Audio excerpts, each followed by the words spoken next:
बघा, सध्या मुंबईमध्ये महापालिकेचा प्रचार हा सुरू झालाय. मात्र त्याच वेळी शिवसेना प्रमुखांचा पुतळाही झाकण्यात आलाय. त्यावरून ठाकरेंच्या शिवसेनेने सत्ताधाऱ्यांना चांगलंच घेरलंय.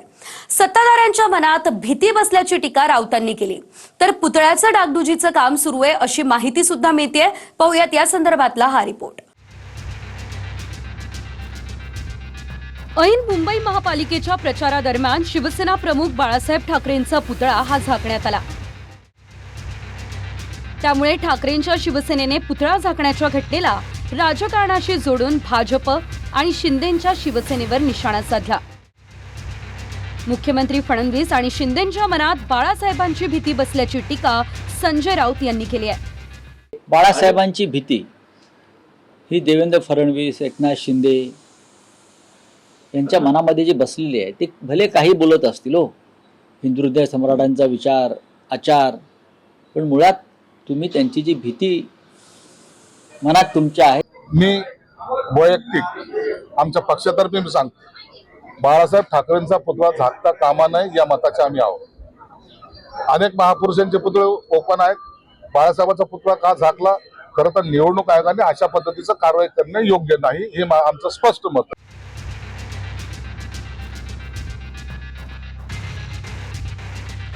चार वर्षांआधी उद्धव ठाकरे मुख्यमंत्री असताना मुंबईच्या फोर्ट परिसरात या पुतळ्याचं अनावरण केलं.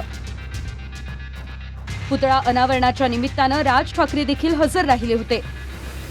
मात्र आता रिगल सिनेमा जवळचा हा पुतळा पूर्णपणे झाकण्यात आलाय. आचारसंहिता म्हणून पुतळा झाकला का असा प्रश्न ठाकरेंच्या शिवसेनेचा आहे. मग असं असेल तर बाळासाहेब ठाकरे हे राष्ट्रपुरुषांच्या यादीत आहेत. सरकारनेच बाळासाहेबांना राष्ट्रपुरुषाचा दर्जा दिला, मग महात्मा गांधी आणि वाजपेयींचाही पुतळा झाकणार का असा प्रश्न ठाकरेंच्या शिवसेनेने केलाय. तर साफसफाई आणि डागडुजीसाठी पुतळा झाकण्यात आला अशी माहिती आहे. 23 जानेवारी रोजी बाळासाहेब ठाकरे यांची जयंती आहे, पण ऐन निवडणुकीत पुतळा झाकला. त्यामुळे ठाकरेंच्या शिवसेनेने सत्ताधाऱ्यांना घेरलंय. आचारसंहितेमध्ये तुम्ही डागडुजी कशी करू शकता, हा एक पहिला प्रश्न. आणि ज्यांना आता आमच्या बाळासाहेबांना पळवून नेले आणि जे उपमुख्याने आता ह्याचं उत्तर द्यावं. आणि किती बाळासाहेबांना झाकलं तरी बाळासाहेब कोणाच्या मनातून जाणार नाहीत. त्यांचे प्रत्येक बाळासाहेबांचे विचार लोकांच्या नसात भिनलेले आहेत. त्यामुळे बाळासाहेब दिसू नये म्हणून जर कोणाचं कारस्थान असेल.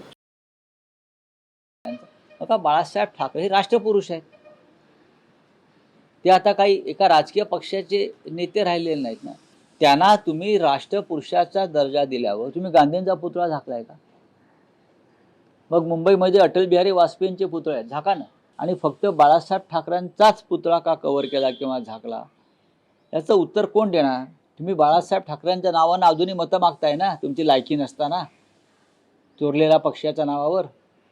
मग बाळासाहेबांचा तुम्ही पुतळा झाकताय. बाळासाहेबांचे फोटो आम्ही पाठी बॅनरवर लावतोय.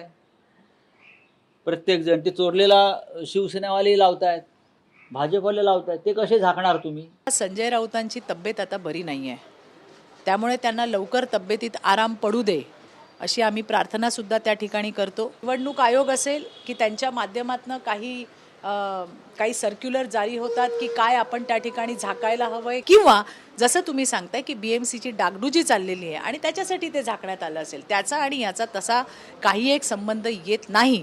परंतु संजय राऊत यांना रोज सकाळी उठून सनसनाटी काहीतरी तयार करायची आणि बातम्या करायच्या, हा त्यांचा रोजचा उद्योग आहे. फक्त शिवसेना प्रमुखांचा पुतळाच नाही तर त्यांच्या नावानं एकनाथ शिंदेंनी सुरू केलेल्या आपला दवाखान्याच्या नेमप्लेट देखील झाकण्यात आल्या. बाळासाहेब ठाकरे आपला दवाखाना असं या दवाखान्याचं नाव आहे. आणि मुंबईमध्ये ठिकठिकाणी असे दवाखाने महापालिकेच्या माध्यमातून चालवले जातात, पण या दवाखान्यांवरचं नावही झाकण्यात आलंय. हिंदू हृदय सम्राट स्वर्गीय बाळासाहेब ठाकरे यांचा आपला दवाखाना हा सुरू करण्यात आला होता. एकनाथ शिंदे मुख्यमंत्री असताना ही संकल्पना राबवण्यात आली होती आणि संपूर्ण मुंबईमध्ये हा दवाखाना जो आहे तो सुरू करण्यात आला होता. दवाखाना तर सुरू आहे, मात्र त्याच्या बाहेर असलेला जो बोर्ड आहे तो सध्या झाकून ठेवण्यात आलेला आहे. सत्ताधाऱ्यांवरती विरोधक आता आरोप करू लागलेले आहेत. स्वर्गीय बाळासाहेब ठाकरे यांचं नाव जरी झाकलं तरी मनातून त्यांना काढता येणार नाही असा टोला मुंबईच्या माजी महापौर किशोरीताई पेडणेकर यांनी लगावलेला आहे. मात्र संपूर्ण मुंबईमध्ये ज्या ज्या ठिकाणी बाळासाहेब ठाकरे यांचा दवाखाना आहे त्या ठिकाणी आता पडदे लावून त्याला झाकण्याचं काम जे आहे ते महानगरपालिकेकडून सुरू झालं आहे.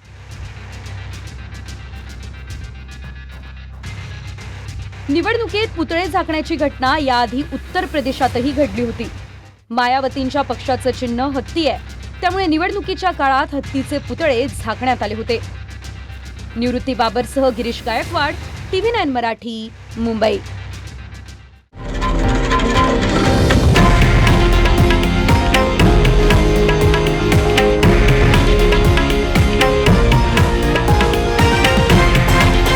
हे आहे देशातील नंबर 1 न्यूज नेटवर्क आणि आपण पाहत आहात TV9 मराठी, एकमेव.